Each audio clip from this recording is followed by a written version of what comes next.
So don't use the flash in here, you said? Yeah. Huh? Yeah.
Come on over. We want to be totally past the doorway.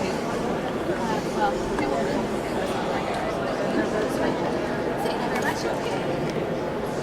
All right. Well, welcome everyone to the U.S. Capitol. My name is Emily. As I sit downstairs, I'll be your tour guide today. I have a few rules I have to go over about touring the Capitol. Number one rule is you need to stay with me at all times, and this is mostly for your safety and security. Around this time yesterday, an hour from now, when I was giving a tour, we had a little earthquake here. I knew the way out, so everyone followed me. So please stay with me as we go from room to room. Secondly, while we're here, please be very careful of the statues. We ask you not to touch, lean on, try to climb, or lick the statues. All of that is bad. Lick the statues? It is all happening. Oh my gosh. But what I'm really concerned about, seriously, is people touching the statues because of the oils in our hands. They will damage the statues over time. And if you get a chance to look at Andrew Jackson, you can see what that damage looks like. It's when the shoe is very shiny or very dirty. That's what's caused by touching. So just be careful. And then finally, while we're here, you may take as many photos as you like, and flash photography is allowed throughout the building. So that's good. Great. Oh. All right, so we're in the middle of the rotunda right now. We're underneath that big dome that you saw from the outside. And I want to orient you a little bit to where we are in the building. If we could see through this wall that's behind me and in front of you, we would be looking down the mall towards the Washington Monument. Okay, so that way is west. Over on your right-hand side, the north wing of the Capitol is over there, and that is where the Senate works. If you look to your left, that is the south wing of the Capitol, where the House of Representatives works. Okay, so basically the center is shared by the House and the Senate, then they each get their own wing. Now, even though the House is much bigger than the Senate, there are 435 members of the House versus the Senate's 100, In this building, they get about the same amount of square footage. And the reason is we don't have an office for every member of Congress in the Capitol building itself. Those are in the office buildings across the street. And this is more of a place where everybody comes together to meet. So the House and Senate chambers are here. We have committee rooms, administrative offices. And you will see some members' offices, but only in the speaker and majority leaders, minority leaders, and leadership. Those kind of folks have offices in the Capitol building itself. Does that make sense? Okay. And, this room that we're standing in right now is one we use more for ceremonies than anything else. Out of all the ceremonies that are held in the Capitol, I think that most Americans would tell you that they associate this room with just one, lying in state. Have you heard of this before? No. Lying in state is a lot like a funeral. It used to be the whole funeral service, now it's more like a wake. So if someone like a president or a member of Congress dies, we could have a ceremony for them here. It's placed in the center of the room. And then everyone's allowed to come and pay their respects to that person who passed away. So, for instance, the last person to lie in state was Gerald Ford, former president. Now, every once in a while, Congress will choose to have this kind of ceremony for someone who did not serve in government. When they do that, they will sometimes change the name and call it lying in honor as opposed to lying in state. Basically, it just means it's not a military funeral at that point. The last person to lie in honor was Rosa Parks, a civil rights activist. So does this kind of give you an idea of who they would choose? Yeah. Ms. Parks is also the only woman to ever lie in state or honor as well. All right, any questions about anything so far before we start talking about art? Then on to art. Everyone look up, please. Into the middle of the dome, all the way up into the center. Have that large painting up there. Anyone you recognize? Painting? George Washington. George Washington. George Washington's in the center circle, surrounded by 15 young women. Now 13 of those women stand for the 13 original colonies, and then there are 2 allegorical figures as well. What about around the outer edges? Have you noticed anyone out there? How about Neptune? Yeah. Neptune, yep. Neptune, Mercury, Minerva, Ceres, Flora, Vulcan, and a few other gods and goddesses around the outer edges. The painting is called the Apotheosis of George Washington. So in this painting, George Washington is becoming a god amongst the gods from ancient times. What do we think about it? Most people think it's not supposed to be taken literally. Each of these gods and goddesses stands for a different part of American life. So Neptune stands for marine, Ceres and Flora stand for agriculture, Mercury for commerce, etc. So George Washington is America in this painting, the American government. Does that make a little more sense? Yeah. It's not as unusual in the 1850s, 1870s when this was painted to see Washington depicted in this kind of classically themed art. It's not mainstream. This is sort of, an extreme of that style, or that genre, but it's more of that time than it is today's. This painting is a fresco, so it's painted directly onto the ceiling. And the artist who did this, his name was Constantino Brumidi. He was Italian. He was trained in Rome. He worked at the Vatican, but he got into a little trouble with the Pope. That's what brings him to the United States, and he's here for the rest of his life. He spends about 20 years here in the Capitol building, in different parts of the building. Most of his work isn't in this room. Most of it's on the Senate side. This Apotheosis only took him about 11 months to do. He also did the painting underneath the windows. It goes all the way around the rotunda, and that's called the Frieze of American History. If you look across from us above the door, that's where it starts with Columbus, and it ends at the same point with the Wright brothers and the Age of Aviation. Brumidi began this painting when he was about 73 years old. He's not going to live to paint the whole thing. So while most of it is his design, he himself only painted a third of it before he was too sick to paint. Now the rest of the paintings, the ones in the large frame, these are a little bit older. They're chosen in the first half of the 1800s, at a time when our country is quite young still. And so we don't have a lot of history to draw from, but also we're moving west. The country keeps on growing at the same time, right? Yes. Okay, good. Just making sure. And so Congress is going to pick these paintings that reflect what they think are important events that led up to the formation of the country. But I think it also reflects what they thought was important at the time, westward expansion. So if you look over here on your right-hand side, we've got two explorers. The first one, the man on the white horse, he's Hernando de Soto, reaching the Mississippi River. Next to him is Columbus. Now, I already told you who these folks are, right? Kids, remember what I say? We're saying next to the Pilgrims, right? What ship did they take to get to America? Mayflower. The Mayflower. But look at that one. Look what it says, the Speedwell.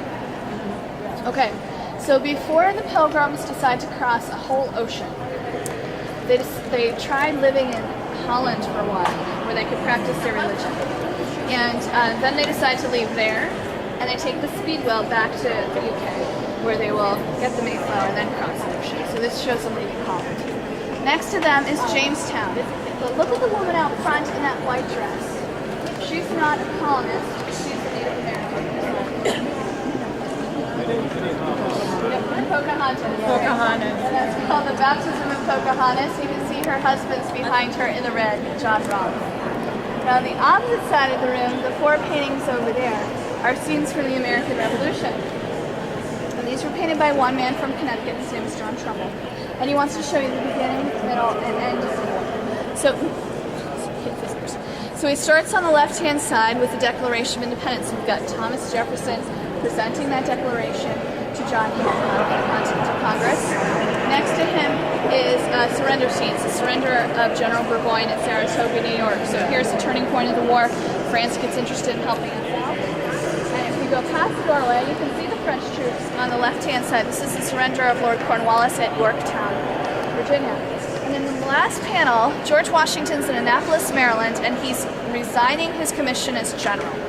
And Trumbull says this is the most important because it showed Washington giving up this power he had had as a popular general.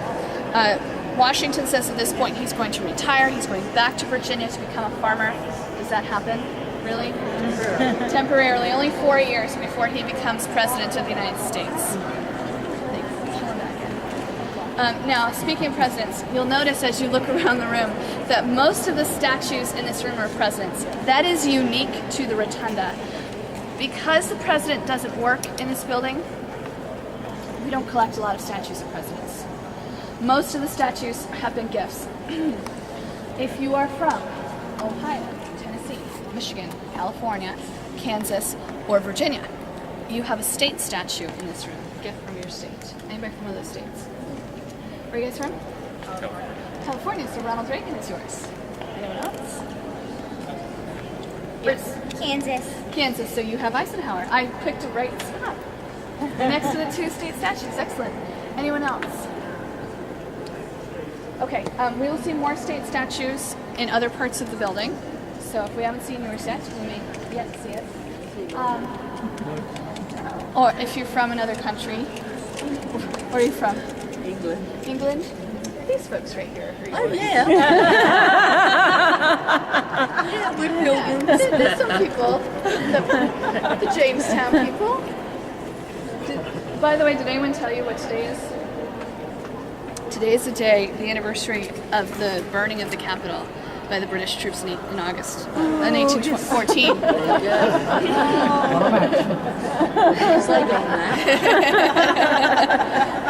I'm surprised they didn't check you for matches on the way in. Hope they didn't know we were British. How about the suffragettes? Oh yes, sure. Enough with jokes. On to history. Yes, the suffragettes. You see the three ladies across from us coming out of one big block of marble.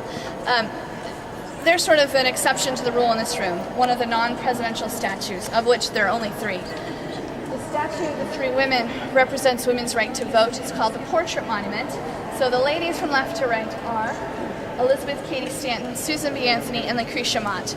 This was given to us in 1921, so only a year after when we get the right to vote, by the National Women's Party. So it's sort of a reminder. And it used to be downstairs, as I remember. Yeah, it used to be downstairs, and there was quite... it was quite something to get it up here, I'm told. We're not allowed to watch them move the statues because they say it's a little... Nerve-wracking? It's a little too dangerous because they're worried about people around the statue. But yeah, I heard it was cracked on the way up too. I don't know if that's true or not. Next to us on the left-hand side, we have another statue that is not of the president, one of Dr. Martin Luther King. This is a little bit different. There he goes, helping me out, pointing to him. Yes, very good. Very good, good job. This was commissioned by Congress, so this is a little bit different. Congress, it is not unusual for them to commission a portrait, a painting of someone, but to commission a statue takes a little bit more. And before they commissioned this statue, the last one they commissioned, I think, in the 1870s. So when they commissioned this statue in 1982, it's a big deal. And since then, they've only commissioned one. But this one's been here since 1986. We're doing some memorial down there.